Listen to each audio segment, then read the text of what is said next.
Ladies and gentlemen, welcome to our live event. My name is Taavi Linnamäe and we are on air from Tallinn, Estonia. And it is about noontime here. Last week, President of Estonia, Mrs. Kersti Kaljulaid, was nominated as an official candidate of Estonia for the post of the Secretary General of OECD. Today, we will have a chance to hear her views and also ask some questions straight from Madam President. I know there are already followers on our webpage as well as on our Facebook channel, so please feel free to comment and share our event there. And we will soon now proceed with a keynote speech. And after the keynote, we will also have a time for a short press conference. On the right-hand side on your screen, which should be this way, you will see the Q&A button.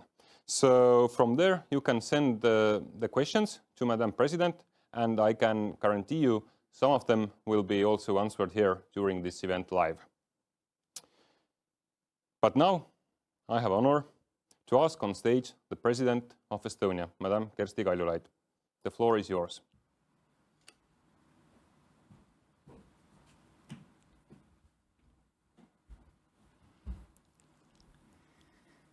My dear friends, honored ambassadors, journalists all over the world, welcome to Tallinn, welcome to Estonia.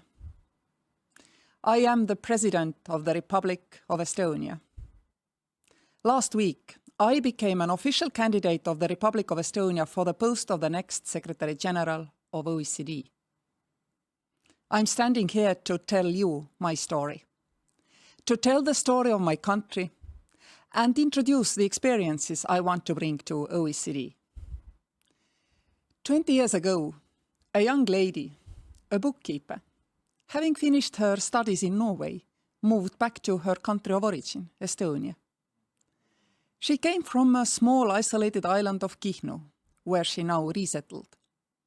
She was probably one of the very first Estonians and Europeans who became an internationally occupied teleworker. This was already 20 years ago, remember? OECD has been an organization reflecting the best and happiest part of the 20th century. The period when developed world healed its wounds inflicted by the big wars and concentrated on economic cooperation instead. This period was characterized first by industrialization and thereafter by globalization. Both trends brought economic and social well-being to developed countries and gave opportunities to emerging markets. It had its downside: rapid depletion of natural resources of our planet, notably the capacity to balance the CO2 emissions caused by the exploitation of fossil fuels.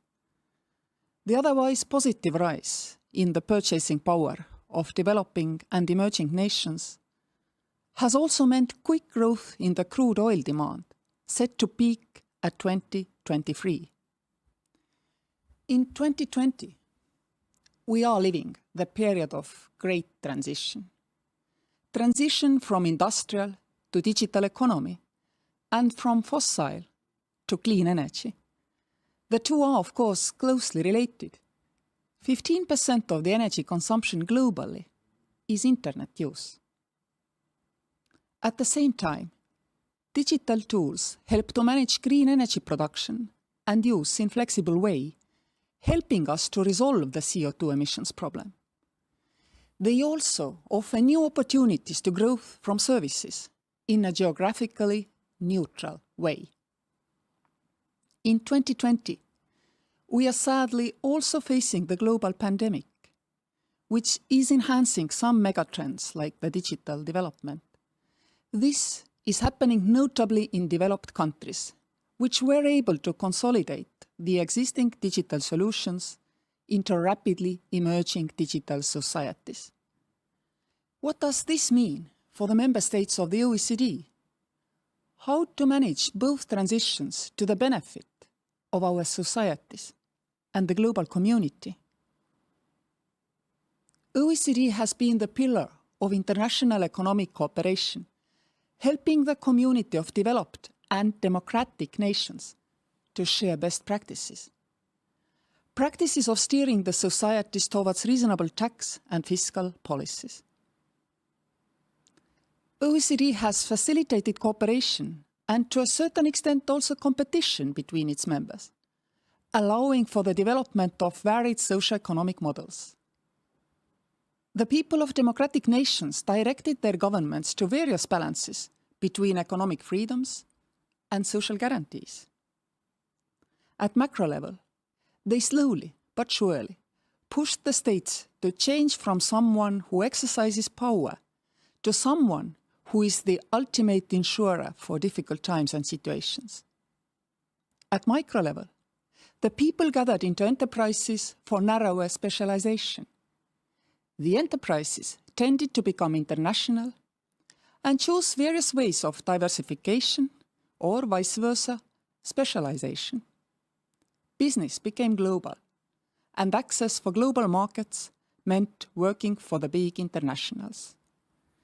By now, the engine for development in the private sector is more and more a person. This is quite natural if we think that for 40 years we have been recognizing human capital as important, but intangible and unmeasurable value of any high value-added business. The digital change is shifting this balance even more towards the group of people we are used to call employees. Instead, more and more of them are independent service providers. More and more of them simultaneously offer their services, often of very high value, for more companies than one, and in more countries or even continents than one. This changes our tax flows. No more river flowing in from the payroll of the big and small enterprises. Rather, a workforce of educated people who does less and less associate for long periods with single job provider, even single country where to live and pay taxes. All this is already happening. The big fragmentation of the market, where individuals can test their chances without an obligatory mediation by something we know as an enterprise. Each year, hundreds of thousands take this route and will continue to do so. This new world does not fit the 20th century tax and serve model, which demands constant employment. Model which has been demanding a stable address according to which social, educational and other redistributional services are delivered. This model sets rigid rules well suited for industrial area, but not for the new digital area. Who provides for the social support of these digital nomads, who might choose not to leave their kitchen table despite being an international service provider? Or for those who travel and live intermittently wherever they fancy, with their job in their pocket all the time? Who gets their taxes? How do we make our redistributional services available for this workforce? Where do we do it if the people live and work globally? How to think about taxes, government services, employment, jobs? Obviously, it has to be more flexible, yet accessible, to keep our citizens happy. And this is a true OECD-level question. Question which builds on the excellent work OECD has done so far. OECD, as an organization of not only rich but democratic nations, have to lead in how to sustain our societies in the digital age. And then there is the other big change, from fossils to green. This also takes global agreements to reach a global incentive system for really and truly making CO2 neutrality competitive rather sooner than later. COP process is a good framework, but WTO and all other multilaterals, including OECD in support of G7 and G20, need to define the ways and means to allow necessary market distortions like EU pledge for climate neutrality by 2050. For OECD, monitoring various market distortions set in place and making sure they do not discriminate unfairly seems an acceptable part in this global work. This is the work we need to undertake in the coming decade, unless we want to be too late. OECD is an enabler for its global community of developed nations and partner nations. It has to take an active role in bringing together the best knowledge globally to help the governments cope with these changes. That we see so much social unrest, so much dissatisfaction within developed societies today is the clear sign that we are collectively falling behind the curve. In the year 2000, OECD represented 60% of the world economy. By 2010, it had declined to 51% and is predicted to decrease to 43% by 2030. It must not be viewed as only a negative development, as it is also showing that the global work distribution is delivering for less developed countries. OECD has been a fantastic mediator and facilitator for its members. It can build on what it has achieved, taking into account the changing trends of global economy and the need of its member states not to react belatedly to these trends. OECD is also an organization of democratic nations. We need to be clear about that. Sustainable economic development, which benefits large parts of society, have only ever happened in democracies. Long-term, innovative growth can only be based on democratic values because only free people are able to be creative. OECD must stimulate rapid adaptation to the changed world. It has to provide scientific analysis of the risks and showing where failures of the old model can be turned into the successes of the new, emerging, greener, more individualistic economic model. A model which is based on wide accessibility to digital technologies. Dear listeners, before the Second World War, Estonia used to be one of the best governed nations of Europe, according to the words of one UK diplomat in the 30s. Iron Curtain fell right on us in 1940 and crushed our hopes of being part of Europe, restoring itself after the atrocities of the war, working together, stronger and stronger, supported by shared democratic values. Iron Curtain, when lifted, revealed a poverty-stricken country, where the memories of an independent statehood supported our belief that we can do it again, rebuild and build back better. In 2010, we became a member of OECD, proving that we had finally made it, reintegrated the ranks of democratic and developed nations. Since regaining independence, Estonia has used many opportunities to be a responsible member of international multilateral community. Only 4 years into independence, we started pulling our weight in UN-led and later EU and NATO peacekeeping missions. From 2018 to 2019, I had the honor to lead the Estonian campaign for the elected seat behind the United Nations Security Council table. It is the most difficult negotiation table. There, you have to, among other things, face the deepest imperfections of human race and deal with them, often knowing that all achievements are too little, too late, for many people suffering and dying.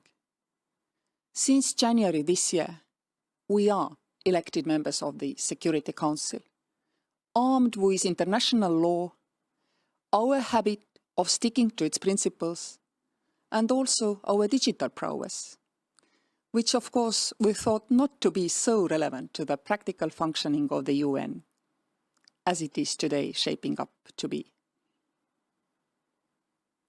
Estonia is ready to contribute also to the multilateral debate of global economic cooperation. I am ready. We want to support multilateral work, particularly in these difficult times, bringing to the table our recent experience of rapid transformation, which would not have been possible without free and global markets. Our experience of digitally transforming the whole society can be of use when, particularly due to COVID pandemic, the global economy is set to transform. It will transform towards global services markets and maybe more regional manufacturing markets, both trends driven by powerful digital toolbox. We can arrange to suit distance working habits. By the way, do you still remember this girl who came 20 years ago from Norway to settle on a tiny Estonian island? I mentioned her in the beginning of my speech. She's still working online, still as a bookkeeper. With rising productivity levels in this sector, she's now able to serve tens of companies. Some are still Norwegian, but many aren't. They are from different jurisdictions. Because more and more online tools allow quicker and quicker to absorb varied rules for her job in various countries. She, and by today millions and millions of others, can adapt their work patterns for the demands of the coming decades rather easily. Can the governments be equally flexible in serving our people?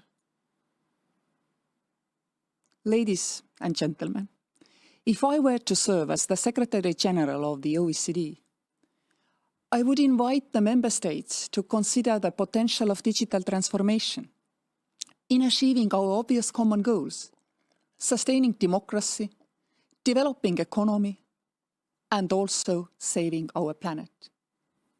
I would propose to the member states to develop some greenfield thinking for harnessing the power of digital, including rethinking the global tax cooperation, knowing that both goods and services markets are global and driven by more and more independent workforce, and striving to remove administrative restrictions from these development.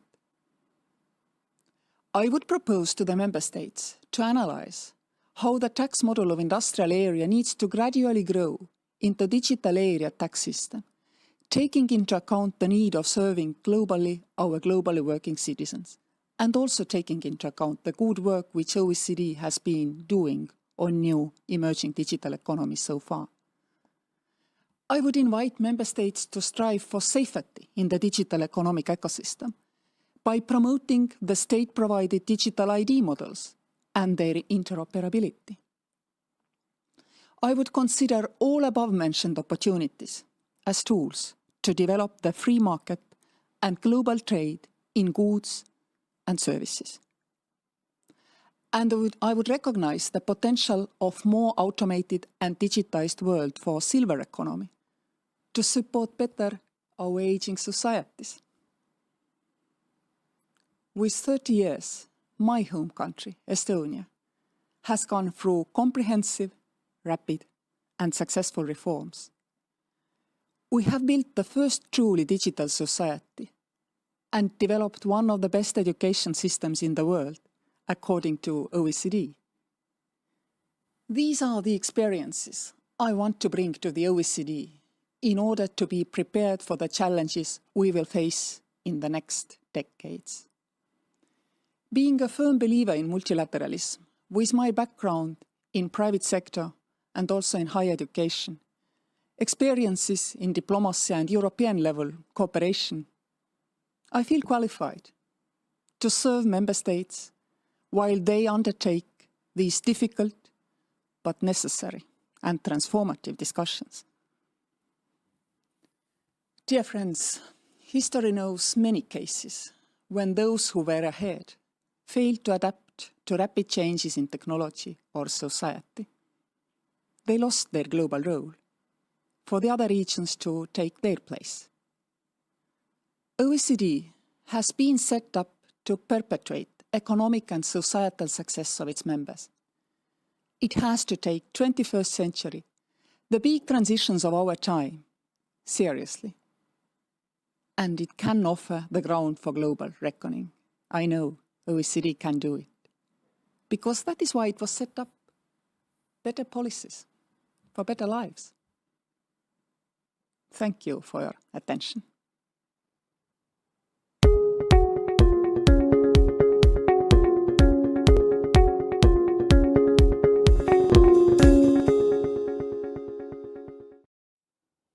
Thank you, Madam President, for your excellent speech. And now we will proceed with our press conference. On the right-hand side of the screen, you should see the Q&A button. So please feel free to post your questions from there, and we will take some of them for the Madam President to be answered. But until you post your questions there, I will use my right as a moderator to ask the first question and kick the show off. Madam President, in your speech, you talked a lot about great transition, the necessity to adapt to the changed digital world, and also to save the planet. These are both really important questions and then truly OECD level challenges. But besides these two topics, what are the other key areas OECD should focus on the following years? Well, in my mind, obviously education is the key of 21st century. Without education, it's very hard to participate in this new transformed world. Then gender equality. Gender equality needs to be promoted in all our actions. And this is an issue which has been on the table for a long time. We are making progress, but we need to make sure that we keep progressing there as well. Obviously, since we are living a pandemic, healthcare systems have to be comprehensive to make sure that they help all of our people, because as this crisis has shown, fragmented healthcare does not serve the society when it comes to fighting deadly infectious disease. So providing comprehensive healthcare has to be very important, and we need to provide guidance how this could be achieved. And also economic revival after the pandemic, or who knows, maybe also during the pandemic. But the good thing is, about these transformations, particularly the digital transformation, help us also to deal with these challenges. As I said already, healthcare, if you have e-health systems, it's, quite easy to actually provide support even from afar for our people. In Estonia, for example, our people could, during this pandemic, start their sick leave by pushing a button in e-health file themselves. Later the doctor verified. But this was the only change we had to make. The rest was already there. Education. OECD does a lot through PISA. I think we should do more to promote also learning by digital tools. Nowadays, children, let's say age of 10, they have very varied understanding of the world and very varied knowledge levels already. So they cannot all be taught by the same teacher in the same classroom with the same information. Teaching will have to change to support the learning by the kids, moving from level to level, each and everyone doing what is interesting and achieving good results for themselves to be motivated. So you see, technology helps us also with these challenges: healthcare, education, gender equality, economy. Thank you. And I see I already have here a first question. Okay. What's your assessment of the health of the OECD, I understand, as an organization today? Well, I've been long admiring OECD and the work it does, and I cited quite a lot. After all, good information, facts, are the basis of every politician's words. This is what OECD provides us with. OECD, above all, is there to serve its member states, to facilitate discussions and again, provide also comparative information when needed. OECD does not only serve its member states, but also partner countries and all others who want to be part of this discussion. And OECD as we can read also in OECD's own materials, is saving countries hundreds of millions of tax money by providing help to handle the difficulties in tax gathering, tax avoidance issues, all these issues. OECD is also helping countries to measure the value of their education, how they could work more to make sure that their children are comparable to the rest of the world. OECD does a lot of work with partner countries to make sure that they have developing opportunities and they can leapfrog if they so choose. And above all, OECD is an organization of democratic nations, which means that by definition, we have to always promote democratic values as the basis for growth and development. And I have to say, OECD has been adamant in doing this. This is a huge value in nowadays world. Thank you. I'm glad you mentioned the partner countries, because the next question I have here is also a little bit bigger than OECD itself. And you already slightly answered to the question, but the question is that how do you see the role as a mediator and uniter of the OECD between the developed countries and rest of the world or other countries? Well, again, I have to start from, we stand for human rights and democratic development. This is what is the starting point and the basis for multilateral cooperation from OECD level. I feel very passionate about giving equal opportunities to all regions globally to develop. And if we look at the new emerging economies, as I said, service economy will go more global and manufacturing economy probably more regional, even local. So imagine in this new world, in principle, you could print out quite a lot of goods, well, in the closest 3D printer to your home. But who did the design? A woman from Tunisia, a handicapped boy from Australia, for me, needing something here in Estonia. But for this world to realize, we need to work through a lot of administrative issues to make sure that this development is also equitable, that each and every person in this value chain, because we are much more concentrating on persons in the future than big enterprises, each and every person has to be treated fairly in this value chain. In this model, I see that for economic development quite soon, geography doesn't matter. So if you are in a rich country or in a poor country, matters less, and we have to be ready for that. Thank you. And the next question I have here is also about the future of OECD. What is your position on possible future enlargement of OECD? Estonia is itself a late adhesion to OECD. Also, we have been able during this century to join European Union and NATO. And I remember myself how big a step it felt when we could actually, soon after regaining our independence, join the United Nations. Each and every step took time, took effort, and a lot of work. But we in Estonia felt that the bus was standing there in the stop, the doors were open, we could get on. The doors were not closing without us and driving away to the better future. And this is exactly the feeling I have till this day. Estonia has always been a promoter of openness of international institutions. But, of course, there are always conditions. And as I said already many times, for me, respecting human values, also respecting democratic values, is the baseline. From then on, we can build and add to the conditions which are necessary to join OECD.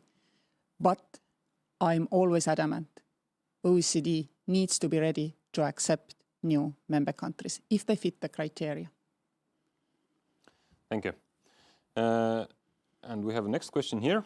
It's about digital, which you were talking a lot about in your speech. Most countries have digital strategies, but little action. What is your perspective on digital tax? Actually, on digital tax, I do believe that the work which OECD has been doing is quite close to bearing final fruits. And indeed, we should first walk to the end of this street, which has been, discussed for years. But then we need to look at the fragmentation of the economy, of the change of big enterprise power to the personal power and capacity of people. And then we need to find measures where people will fit into our tax and serve models in a different way, different formats. I don't want to be prescriptive because this is the line of thinking which we should have in order to promote the debate. And the member states, of course, will have to come to the conclusions on where we go from here. But I see that we need to adapt to this rapidly changing economic picture, all in all. I am a supporter of fair taxation and I am against tax avoidance. This is very important for particularly our European social market economies, because unless people find it easy and possible to pay taxes, they are not anymore ready to contribute to our social systems. But we need our taxes in order to keep our education, even providing it globally, because our people are working globally. We need, to provide also healthcare, probably globally in the future, because people are moving around. In Europe, we have some experience of it, but globally not so much. All this takes tax money. But nowadays, it's sometimes even difficult, and people tell me this, that somebody paid me for the work I independently did on PayPal account. It's not easy to legalize even this income for my own tax declaration. There are very, very difficulties, all administrative. We need to overcome them. And finally, a government for a digital nomad or a person moving around, job in a pocket, will actually become a safe dock. They will choose a jurisdiction where they pay taxes in order to receive the services. And this is only not about the tech workers. Sometimes we think digital only makes flexible world for tech workers. No. For example, if you do good handicraft and sell it online, this also makes you free to move and travel, work for wherever and work also from wherever. We have to be ready to provide for all these people. So there are no ready-made solutions. We are only in the beginning of the road. The work which OECD has so far been doing has laid the grounds, but we need to move on. Thank you.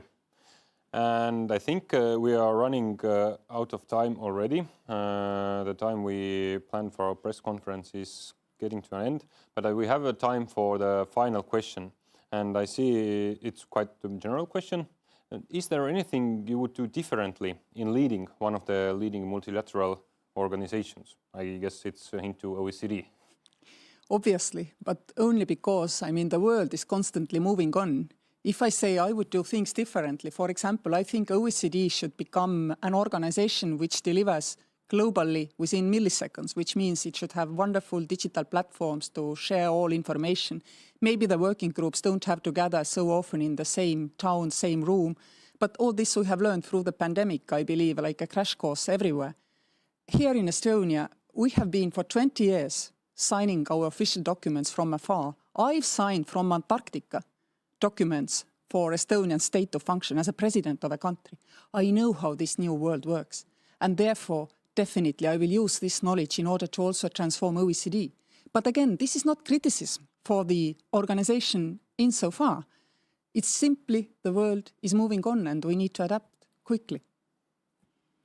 I think it's a nice place to end this conversation now. Our press conference and our live presentation are over with this. I thank you, Madam President, for your time and effort.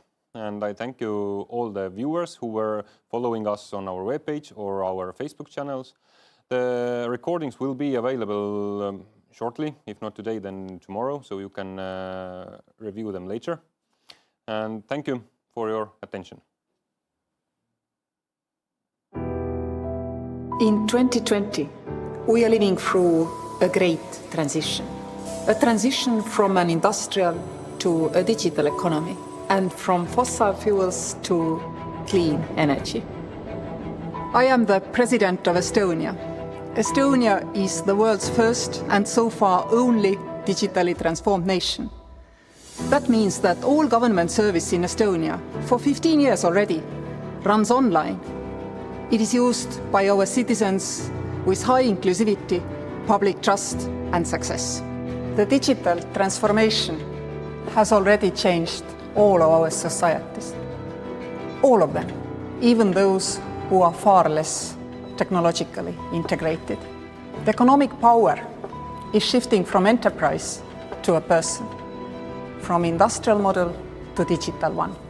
Tax river from the jobs in industry will not be there anymore. We have to fly like bees from flower to flower to gather those taxes from citizens working in the morning in France, in the evening in UK, living half a year in Estonia and then going to Australia. How should we think about employment, jobs, taxes, public services? Obviously, it has to be more flexible, yet accessible to keep our citizens happy. This is the true OECD level question. How to stimulate rapid adaptation of the world? By providing scientific analysis of the risks of the old model, which could be turned into the successes of the new, greener, more flexible, individualistic economic model, supported by the digital technologies. And then there is the other change, from fossil to green. Climate change and environmental degradation is one of these few things where we need to share collective responsibility.